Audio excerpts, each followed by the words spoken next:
आप सभी को मेरा नमस्कार। दोस्तों, आरआरबी का जो वेज रिवीजन है वो हो चुका है। जो आईबीपीएस पीओ के जो बैंक्स होते हैं उनका वेज रिवीजन जो है वो पहले ही हो चुका था, लेकिन आरआरबी का वेज रिवीजन थोड़े टाइम बाद होता है। जब से इसका वेज रिवीजन हुआ है हमारे पास एक्यूरेट सैलरी स्लिप जो है वो वेज रिवीजन के बाद इनिशियली क्या है वो आ नहीं रही थी। इस सैलरी स्लिप के अंदर हम एरियर भी देखेंगे और साथ ही साथ इनकम टैक्स कितना बन रहा है एरियर के ऊपर वो भी देखेंगे। ये कंप्लीट डिटेल रहेगी, साथ ही मैं आपको अलाउंसेस भी इसके अंदर समझाऊंगा। ये जिनकी सैलरी स्लिप है उनके 3 इंक्रीमेंट ऑलरेडी लग चुके हैं। हालांकि अगर आप bank as a bank PO new join करते हैं तो भी आप साल भर के अंदर 3 इंक्रीमेंट ले सकते हैं। अगर आपका जेआईबी और सीआईबी दोनों आप पहले साल में क्लियर कर लेते हैं तो आपके भी 3 इंक्रीमेंट बन जाएंगे। तो ये चीज़ मान के चलें कि जिनका अभी सिलेक्शन हो रहा है अगर वो जेआईबी सीआईबी क्लियर कर देते हैं तो उनके भी 3 इंक्रीमेंट साल भर के अंदर बन जाएंगे। उसके पहले मैं आपको बताना चाहूंगा कि जो भी बच्चे बैंक पीओ की तैयारी कर रहे हैं, बैंकिंग वाला का नाम आप सभी ने सुना होगा, तो वो एक बहुत ही अच्छा बैंक महापैक लेके आए। इसके अंदर लाइव क्लासेस है, आपके लिए बेस्ट टीचर जो है वो आपकी गाइडेंस के लिए रहेंगे, लाइव सेशंस रहेंगे, टेस्ट सीरीज रहेगी, डाउट सॉल्विंग सेशन भी रहेगा, क्योंकि काफ़ी सारे बच्चे इस चीज़ की शिकायत करते हैं कि हमारी डाउट सॉल्व नहीं हो पाते, तो उसका उन्होंने अलग से डाउट सॉल्विंग सेशन भी रहेगा। और ये केवल 2799 रुपीज़ में है। 1 ईयर का इसका सब्सक्रिप्शन रहेगा। और आप अगर हमारा कूपन कोड BNK200 लगाएंगे तो आपको एक्स्ट्रा डिस्काउंट मिलेगा। लिंक मैं नीचे डिस्क्रिप्शन बॉक्स और पिंड कमेंट में शेयर कर रहा हूँ, आप वहाँ से जाके इसकी पूरी डिटेल देख सकते हैं।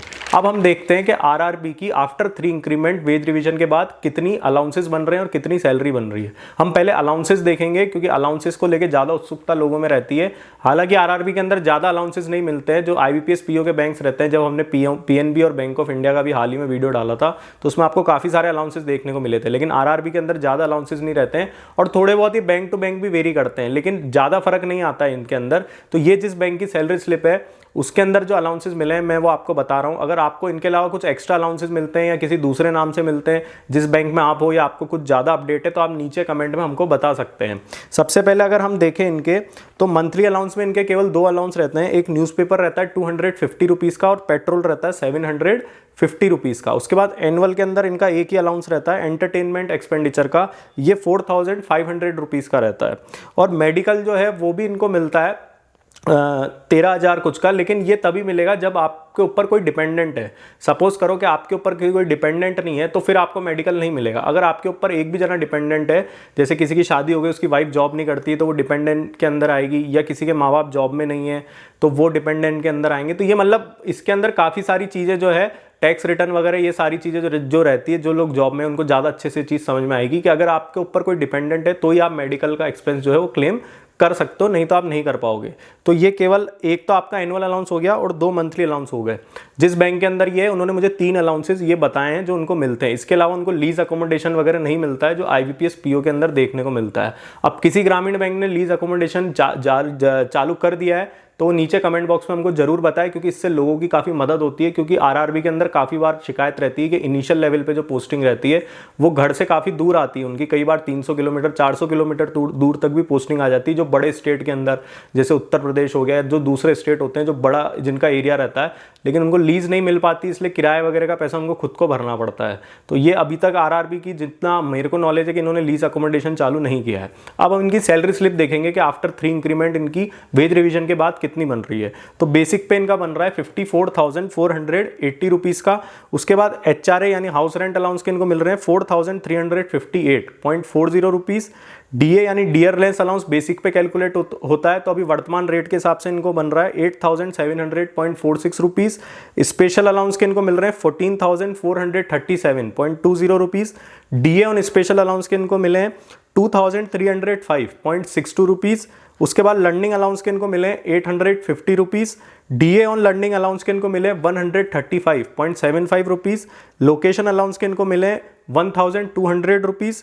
और एरियर पेमेंट ये सबसे इंपॉर्टेंट है। जैसे सेटलमेंट की ड्यू डेट मान लो किसी की 2 साल पहले रही है या जब भी ड्यू डेट सेटलमेंट का रहा है तो तब से लेके अब तक का जो एरियर बनता है वो भी एक साथ स्लिप के अंदर इसके अंदर शो हुआ है। ये है 2,21,336.95 रुपीज़, यानी 2,21,336.95 रुपीज़ का इसके अंदर एरियर है। हालांकि एरियर एडजस्टमेंट हम डिडक्शन में देखने को मिलेंगे, उसमें से काफ़ी सारा अमाउंट इनका डिडक्ट भी हुआ है।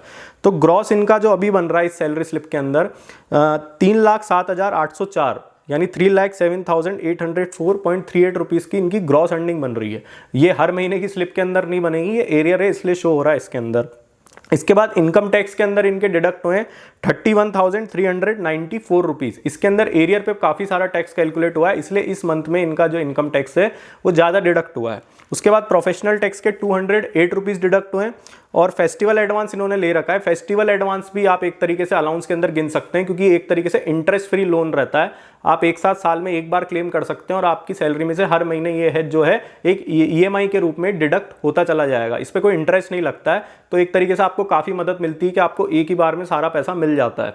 तो ये 7,400 रुपीज़ इनको मिला है। उसके बाद एरियर ग्रॉस एडजस्टमेंट करके इनके डिडक्शन में टर्म है, उसके 1,94,051.34 रुपीज़ इनके डिडक्शन में शो हैं एरियर के।